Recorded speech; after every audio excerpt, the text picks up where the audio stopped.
Welcome to your top 10 decks for November 2024. Make sure you guys smash the living crap out of that subscribe button so you guys don't miss out on more Oz content. Now, things have changed quite a lot in the middle section of this. We're going to start off over here with Kashtira. This was actually kind of interesting to see Kashtira kind of bumping on up into the top 10. Now, let's be honest, like the top 5 are like the true meta decks. Everything below that are kind of like your outliers and kind of the challengers to what you can do out here. So Kashtira, mid-range control at its finest. Fenrir and Unicorn really clean up a lot of the lower tier problems, as we're going to say it out here, and they aim to put you at a pretty strong advantage for what they need to be offering to the table. Yeah, I like that a lot. I think that the options that this deck has going for it definitely puts it into one of the leading positions in the meta to control the opponent and go, yeah, well, sorry that you can't really do anything about this. So in the same category as this, we're also going to put Rescue Ace up here. Now, Rescue Ace kind of does the same thing, but it'll set 4 cards and use those 4 cards to be detouring cards to your opponent. Now with more Azamina Snake Eyes, if you're choosing to play that package, you have the option to do that. I think that's the cool thing about Rescue Ace is you have all of these cool options kind of available to you to be exploring out here to try to change up what you can and can't do, at least in terms of the, outside of the Rescue Ace department of choices. The deck still has some pretty gosh darn strong options going about it, like set 4, ending full Fiendsmith combo, if you're also choosing to play that. Desiree's just a stupid end board piece to end on. And of course, I mean, you got Mulch Armies for draw power too, so interactions during the opponent's turn for special summon, draw some cards too if you're playing the fire attacker. Yeah, I can't see much wrong with this. Labyrinth. Now this is a pretty familiar face out here. Labyrinth has kind of been having a pretty nice time out here, actually. I've seen more memes of people getting eradicated this format than I think people kind of want to be letting on to, and I know a lot of people are just like, I'm getting banned already, like, I hate Eradicator. No, Eradicator's not doing anything. You're just caught in one of the 4 awkward situations in the meta that it's, destroying you, and unfortunately, there's not really much that you can do about it in that situation. Sometimes blowout just occurs, and you're not really able to overcome those big issues that you can find yourself in these particular situations. But very strong, standard, strong control, very, very, very good at setting up a large board, and also having access to the furniture pieces to set up some control aspects, looking pretty good. White Forest. Now this also includes the White Forest Centurion build, White Forest Runic, White Forest Combo Synchro. Take your pick of which version of White Forest good stuff you want to play. The Runic side of things generates massive advantage, shapes cards off the opponent's deck, large synchro bodies, while using the Runic cards not only as forms of disruption, but like I said, the milling aspect of things, the Centurion package with the toy box stuff, just larger synchro stuff while losing the aspect that you were generating with the value that the Runic stuff kind of gives you. But I think the Runic stuff is a little bit further ahead than the rest, but that doesn't make it any less strong. I think people kind of going forward are going to have to realize that you do have issues while trying to play this deck. Alright. You're playing a synchro-based deck.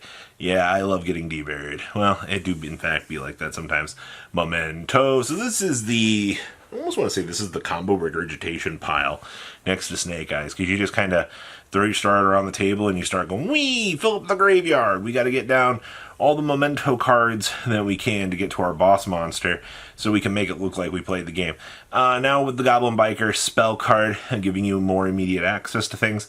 I think those were, we're just kind of in a situation right now where Shifter, I don't think, has been sticking around quite as much right now. It's kind of given this deck a chance to kind of thrive, even though I still swear Shifter is just GG no re against this deck, and they're just kind of like, oh, sorry, I guess you just blew me out of the water. Yeah, typically that's how that works. If you have the Shifter, I just go ahead and my dueling career is called a day. So, deck has been doing pretty strong out here, though, to say the least. Like, I'm happy to see the Memento Revolution back. Now, this one is a very interesting one. Centurion's popularity has actually gone up a lot. Right now, Centurion has been, ever since a lot of people kind of were figuring out that, hey, you know, this deck actually does things. Like, we have easier combo synchro lines.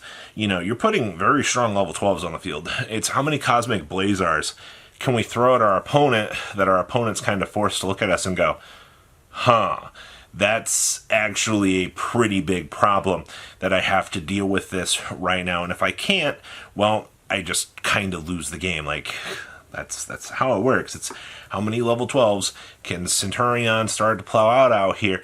It is nice to see that the deck has developed its own identity, though, and not having to rely on King Calamity Turbo to be the thing that, you know, tries to break the deck. But I will say it is nice to see this deck in the top spot doing well. Yubel. So Yubel has been falling from grace. Like, this deck has got some pretty big, interesting issues with it right now. It's still top 4. That's fine. When I look at the way that this deck plays right now, it is so fragile. All right, but the thing is, it's consistent fragile in what it can do, unless you know, do have a terrible time with the deck.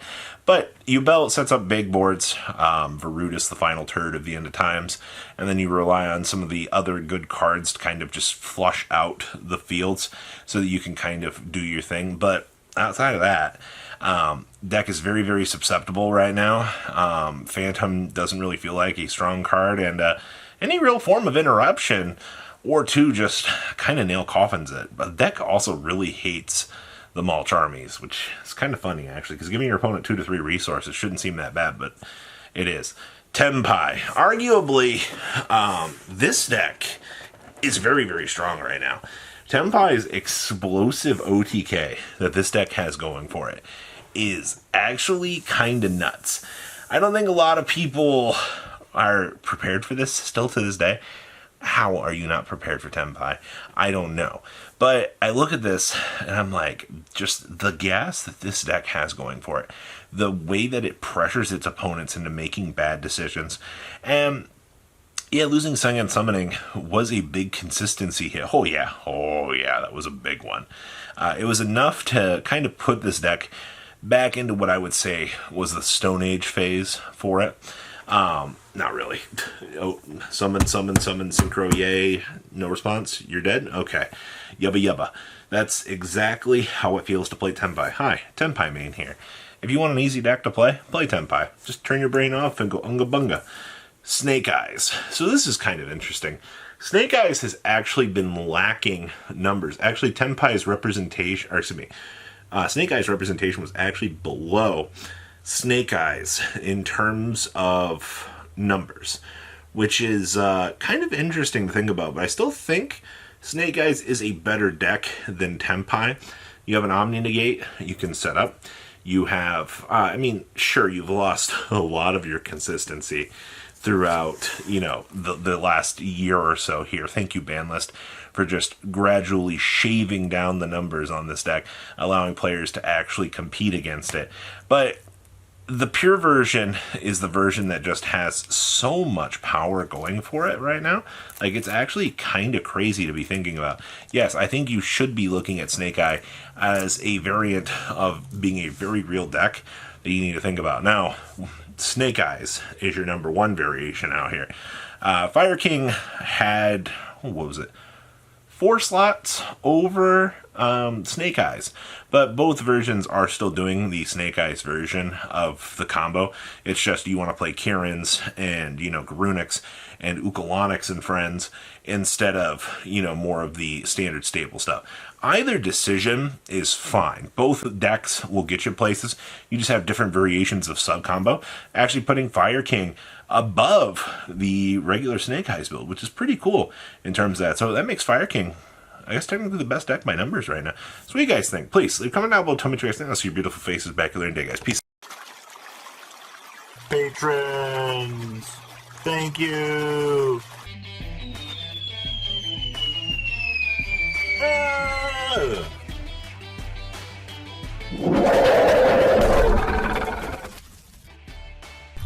Thank you so much for watching. Check out these other videos.